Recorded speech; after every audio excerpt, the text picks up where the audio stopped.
Happy Halloween, everyone!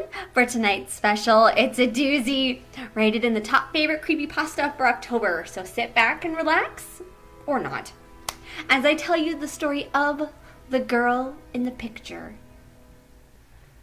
For a while now, this picture has been floating around the internet. You've probably seen it by now.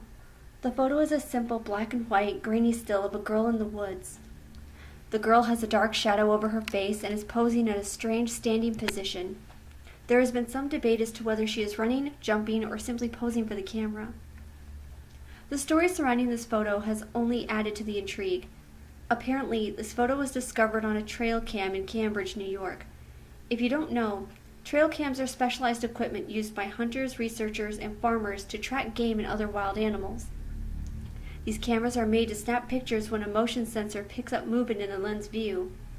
The landowners had set up the trail cam for hunting purposes. There are people on the internet who have latched onto the idea that this picture is of a long-dead girl, that this picture is of a ghastly presence. Others yet wonder if this is just a girl and why she might be alone in the woods. Police have gotten involved to find the identity of this child. This afternoon, I saw the picture while screwing around on Facebook during my lunch break at work.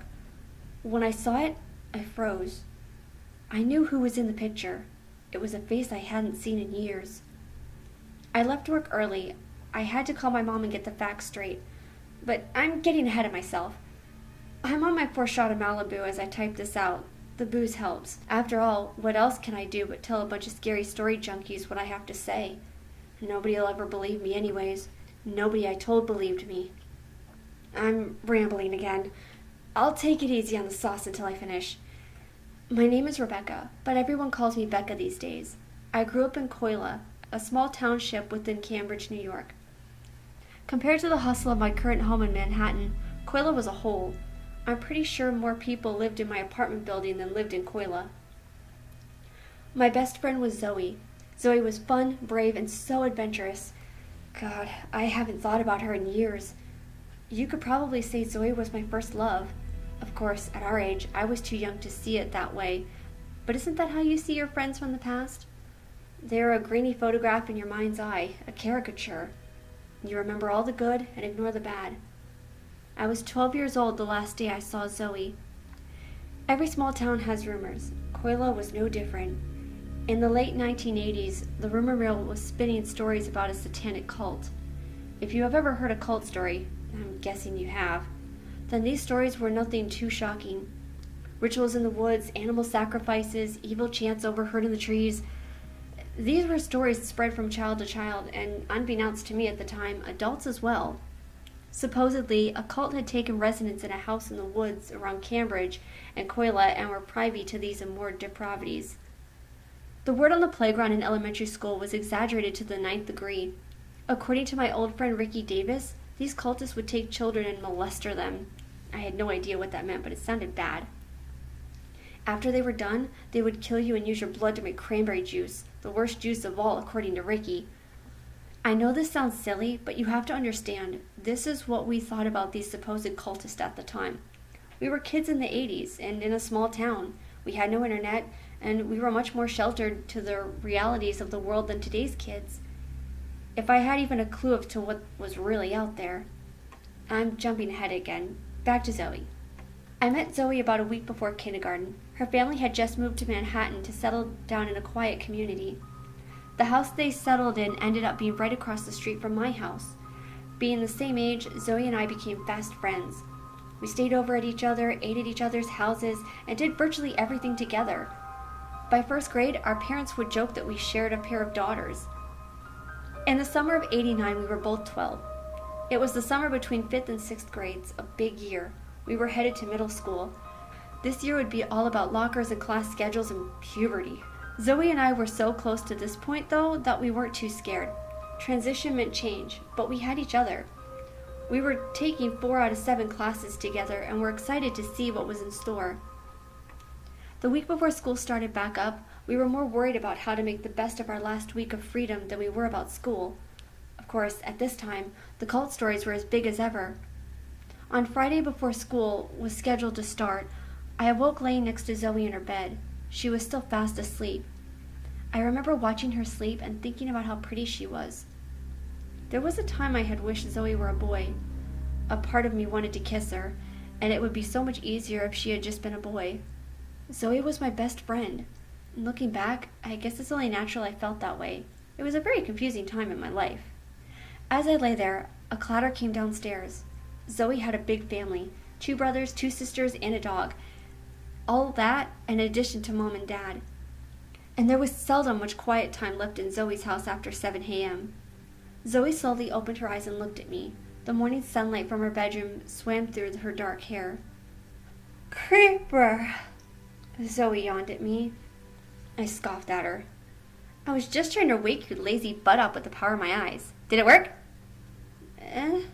She said, rubbing the sleep from her eyes. "Something like that." "Hey," I said nervously. "About what we talked about yesterday. We don't have to, nobody will care." "And let that little dork Ricky get one over on us? No way! We're doing it!" We got up and went downstairs to enjoy our breakfast of champions, frosted flakes, and get started to our day. We already had our day planned. The previous day, we ran into Ricky Davis near the school. Now, a few years older than his cranberry-hating self, Ricky had evolved into something of a class clown. He and his core friends would always prank and dare people to do stupid things. He wasn't a bad guy, just a little obnoxious. While we were strolling home from the nearby corner store with quite a candy haul, Ricky saw us riding his bike and made a beeline for us. "Hey, did you guys hear?" he asked, slightly out of breath from his stressful pedaling. "We found the house." Confused, Zoe asked, "What house?" "The Cult House," Ricky exclaimed. "No way, you're full of it," I said. "I did, really, yesterday morning. My dad and I were hunting and we saw this old house out there. It was really huge, but it looked like it was falling apart. My dad said he saw footprints leading to the house and we should leave it alone. But it was totally the Cult House!" He shouted the last part. Zoe eyed Ricky skeptically. "So you saw an old house and just supposed it to be the Cult House? I don't buy it." "Think about it," Ricky pressed. "An old house in the woods, lots of footprints. It has to be the Cult House. You guys have got to check it out."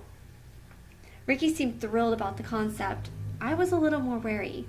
"You want us to go out to some nasty house in the woods and waste our time making you look stupid when it isn't the house? No thanks." He snickered. "If you girls are scared, then just say so." And with that comment, I knew we were going. Zoe was a lot of things. She slacked on homework, she didn't like to do her chores, she was even known to get mouthy with her teachers from time to time, but nobody called Zoe chicken. Zoe never stepped down from a challenge.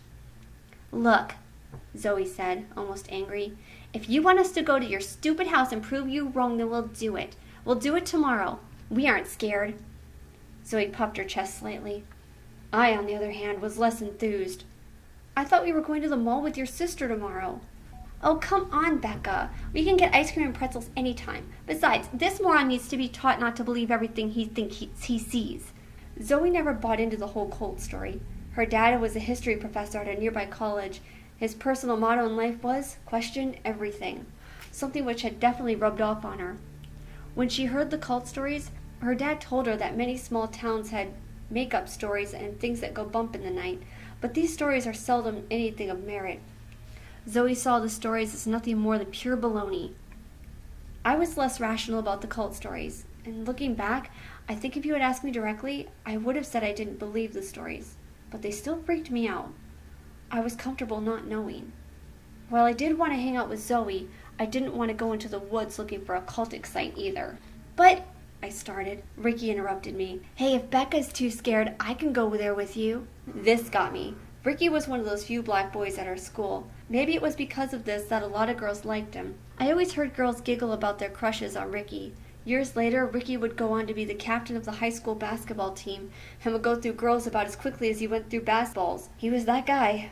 I didn't realize why at the time, but I was not okay with Zoe being alone with Ricky in the woods. "I'm not scared.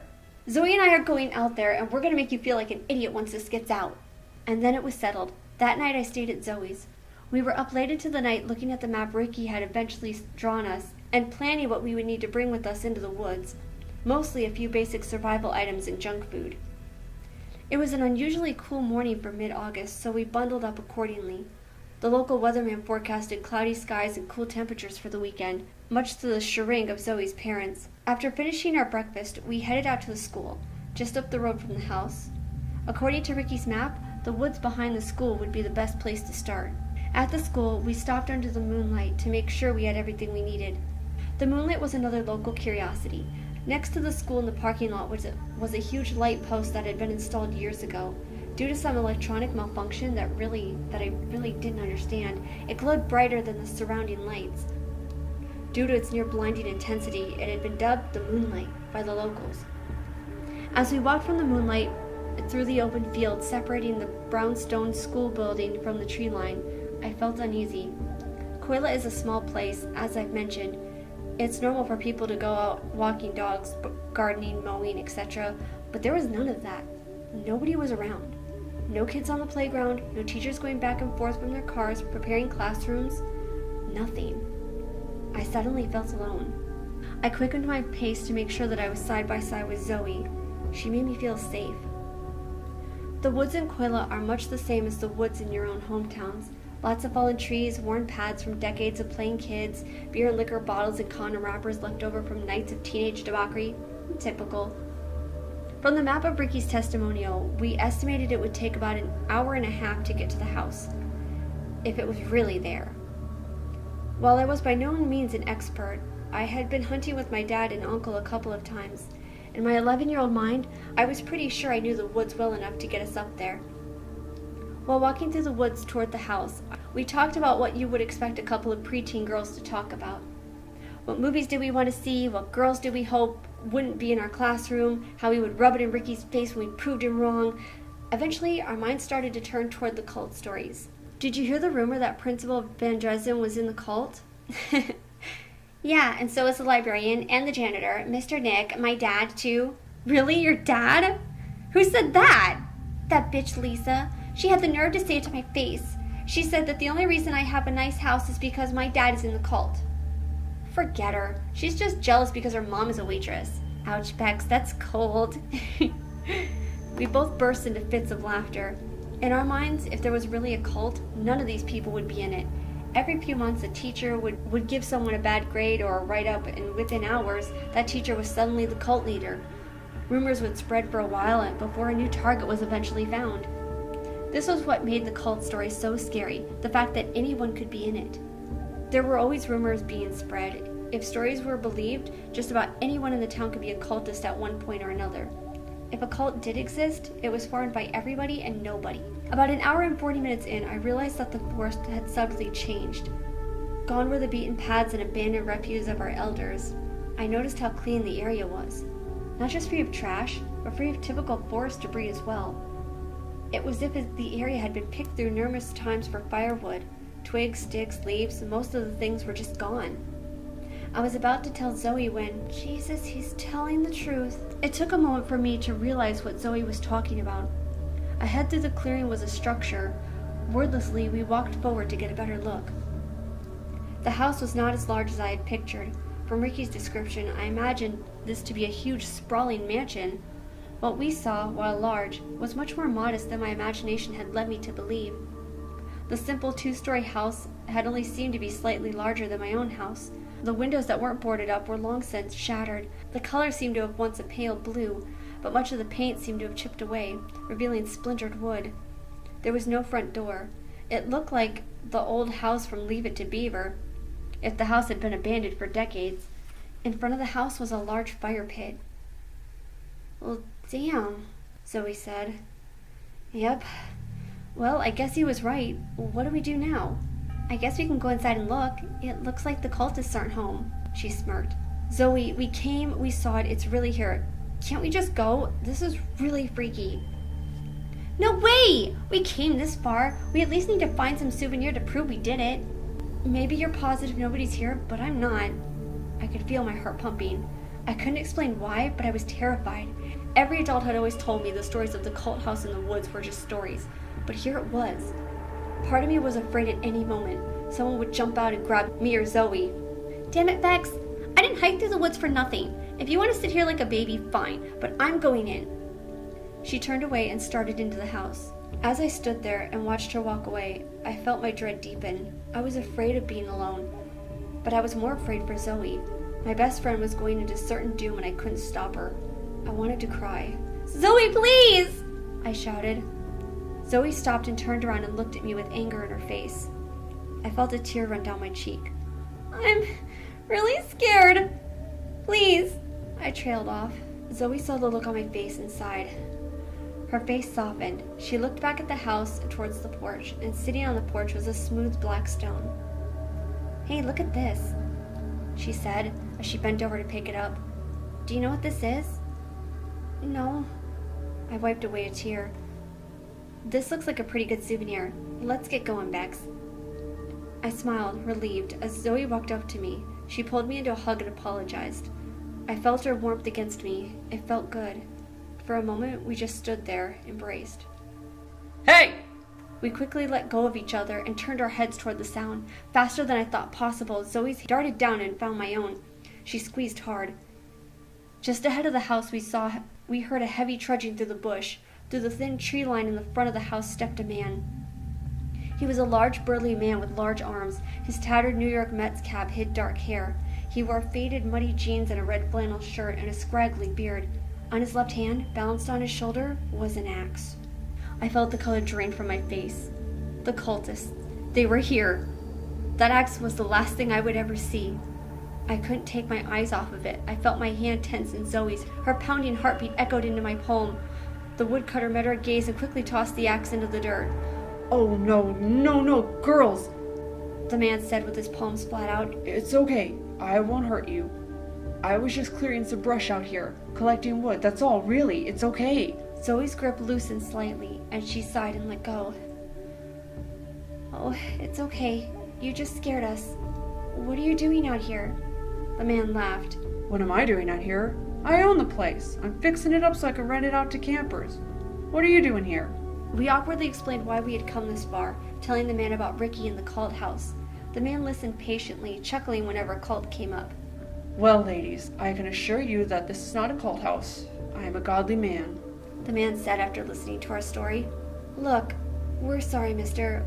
We didn't mean any harm. We just came to see it for ourselves. We should probably get going before our parents worry." In my head, I cursed Ricky. He probably met this guy too and sent us out here to mess with us. The man smiled. "You two seem like good girls. Why don't I give you a ride home? It's only a 15-minute drive to town." "No, that's okay. We know the way," "I'm sure you do. Just tell me one thing," the man said. "Are you both virgins?" "What?" "Virgins," the man repeated with a smile on his face. "Have you fucked anyone?" I turned away from the man to face Zoe. Who looked appalled. Before I could respond, I felt a sharp pain on the back of my head before the world faded to black. I awoke after what must have been hours. It was dark out now, and my head ached immensely. I was on the ground, tied up around my wrists and ankles with thick rope. I looked around and realized I was still sitting next to the house. From behind, I could feel the warmth of a massive bonfire. Flipping over, I saw the largest fire I had ever seen. The tips of flames were taller than the house before it. On the other side of the fire was Zoe. She too was bound. She was awake and looking at me with a horrified look on her face. I immediately thought back to my backpack that I brought with us. Zoe's dad insisted we bring a pocket knife if we were exploring the woods. "Zoe, it's okay. Where's my pack? There's a..." "Bex!" Zoe cut me off. Tears poured down her face. She wasn't looking at me. I turned around. In the dark, I hadn't seen them before, but now they were all I could see. A dozen or so figures stood at the tree line. Each person wore a black cloak with black gloves. They were all identical save for one feature. Each one wore a near-identical mask. They were white, expressionless masks. The only thing setting them apart was red. Several members in all black wore white masks. The rest had varying numbers of red dots painted on the mask. As they grew closer, the cultist masks had more red dots. However, the one standing closest to me, that mask was completely blood red. The robes they wore hid their features as well. Some were tall, others short, some heavier than others. Several bore the unmistakable curves of a woman. However, no identities could be discerned from this. The one with the red mask stepped forward. Brothers and sisters of knighthood, our time is nigh, he spoke in a deep voice. He was tall, but not the tallest among them. Even under his billowing robe he seemed very thin. We, the knights who have promised ourselves the mighty King of Darkness, we have come to make an offering to our Lord. I started sobbing uncontrollably. Fear took me completely. Behind me I heard Zoe pleading for them to stop. She kept saying she was sorry and she wouldn't tell anyone. I could not muster the words to agree or disagree. I was lost in my own horror. The leader paid us no mind and continued. These beautiful ones shall make a glorious sacrifice for the coming of our Lord of the Wood. The group converged into a loose circle around us. In unison they began to chant in almost sing-song fashion and in tongue I didn't understand. This continued again and again for minutes or hours or days. I was lost to it. The rhythm took me. I almost would compare it to being drunk. My head swam. It made me feel tired. When the chanting eventually did stop, the group cried out in final unison one more time. With everything I had happened to us thus far, this was the most horrifying event in my or anyone's life. I lay there listening to their chant, knowing I was going to die, knowing Zoe would die, that this terrible realization for any 12-year-old would be faced with. What happened next was worse. Done with their chanting, the cultists were ready for us. Look, I would like to hope that everyone who's hearing this is an adult, but regardless, you're not stupid. I'm not going to sit here and spell it out. Needless to say, every one of them took turns using us in every way imaginable. The men, the women, all of them. I tried to fight at first. I think Zoe did too. But after a while, the futility of all of it just set in, and I just waited for it to be done. Eventually, it ended. Afterward, the man in the dark mask walked over to the house and procured a black goblet. He walked over and ordered me to drink from it. I probably should have resisted, fought, struggled, something, but I had nothing left within me to fight. I was nothing. I leaned my head forward and sipped the vile black liquid. It tasted like rotten eggs mixed with fire. The liquid burned me from the inside. The pain was maddening, worse than anything I had ever felt. I was dying. I knew it. I was finally dying. I vaguely remember hearing Zoe scream my name, and then as the darkness took me, I was still screaming when I lost consciousness. When I awoke, I heard sobbing. My head ached and my throat burned. I looked around to gather my surroundings. The remains of a campfire lay before me. He told me I was his bride. I looked over and saw Zoe sobbing into her knees. I had no idea what she meant. I just laid there watching her, confined to my own thoughts. I felt useless, used, dirty, nothing. I was nothing. I realized that we were no longer in front of the house. The area looked more like one of the campsites littering our woods. It was still dark. Zoe? I started, but I had nothing to say. I realized how cold I was. I slowly stood, completely sore, and walked over to Zoe and put my arms around her. She finally seemed to realize I was there and held me tight and cried. To this day, I have never heard or felt such anguish out in that clearing that night. She cried, then I cried. We must have sat there holding each other for hours before we finally mustered the courage to stand. Upon examining our surroundings, I realized how dark it was, how alone we were. At least, I thought we were. At the other side of the dead campfire was one of the roped figures. He was laying with his back rolled against a large sitting log. We cautiously approached the figure. When we inspected him more closely, we saw that the man's rib cage had been torn open, and the inside of his chest was completely exposed. His face bore a solid red mask. If I had seen this gruesome sight only hours ago, I would have screamed, I would have cried. But I was not the same girl I was hours ago. I was nothing. I became aware Zoe was holding my hand, and I looked at her and she seemed to have regained some of her strength. Okay? She asked. Yeah, let's go home. Having been in the woods a lot, I had a pretty good idea of where people like to camp. This gave me a rough idea of where we were. I picked a direction and we started walking. For about a half an hour we walked silently, hand in hand. Eventually I heard Zoe say, I'm so sorry I dragged us out here, Bex. We stopped and I faced her. I wanted to scream that it was her fault. I wanted to scream that it wasn't her fault. But I had nothing. I was nothing. Instead I just said, all right. It was shortly after that through the brush that we saw a huge bright light in the sky. The moonlight! I could hear Zoe smile as she said it. Then I heard it. It started as a noise off in the distance, crunching, trampling, pounding. It sounded like some large animal was charging through the forest straight at us. We didn't want to see it. I looked down and took Zoe's dark hand and started running harder than I ever had. After our ordeal, I didn't think that we could run like that anymore. We charged recklessly through the brush despite our haste. We were stomping behind us grew louder. The pounding was now accompanied by a monstrous roar, a roar which sent beasts of any kind fleeing in terror. The moonlight grew brighter, and I could see the edge of the tree line and feel the heat of the hot breath against my neck. The rancid air smelled like rotten eggs and fire. I burst forth through the woods like a swimmer out of the water, gasping for air. I kept charging forward with every ounce of my strength before collapsing under the gorgeous majesty of the moonlight. In that exact moment, I thought, I'll die here. The sound had stopped. I just lay there panting. I was cut and bruised from my charge through the brush. I was bleeding. We had experienced the worst trauma imaginable, but Zoe and I had made it out alive. My hand was empty. Zoe? Zoe? Zoe! I thought I couldn't cry any more tears. I was nothing, after all. The tears started to come freely nonetheless. I stood feebly. The woods, I thought. I started to walk towards the woods to find Zoe when I saw it. Just inside the tree line was a massive silhouette, easily 15 feet tall. The shadow seemed to be heavy, exhausted from its chase, right on the spot where his eyes were to be two glowing red orbs. His eyes. In those deep crimson eyes I felt pain. I felt longing, anger, suffering, hatred, but most of all, evil. Whatever this creature was, a demon, a god, the devil himself, he wanted me. It felt the pull of its lustful desire at me at a time when I should have had no understanding of what that meant. I was not meant to escape. I stared for about a minute, cursing whatever it was that stood in front of me, hating it. However, faced with the evil force of the depths of hell, I was filled with even more terror than fury. Suddenly, the entire tree line flashed red, then blue, then red again. I heard a car pull up and screech to a halt behind me. I turned to see a police car.